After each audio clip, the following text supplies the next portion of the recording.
Welcome to Sweet Life Beat Life. We hope this video helps. You start by powering everything and confirming prerequisites. Plug the base station to your computer, power the headset, and make sure battery is above 50%. This prevents interruptions. Once done, open Astro Command Center so the software can detect your device. This gives you the update options. You do this first because firmware updates require a stable USB connection and sufficient battery.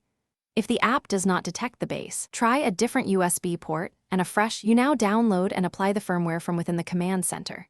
Click Firmware, then check for updates. If one appears, hit Download. The app stages files and then begins flashing. Do not disconnect the USB or power during this phase because an interrupted flash can brick the headset. While flashing, the software shows a progress bar. Watch it to 100%. Once complete, the app will verify the image and prompt you to reboot the base and headset. Do that to finalize changes. Finish by restarting both base and headset, then open the app to confirm the new firmware version. This proves the update applied. Once confirmed, repair the headset to the base and run an audio/chat test to ensure mic and game mix settings persisted.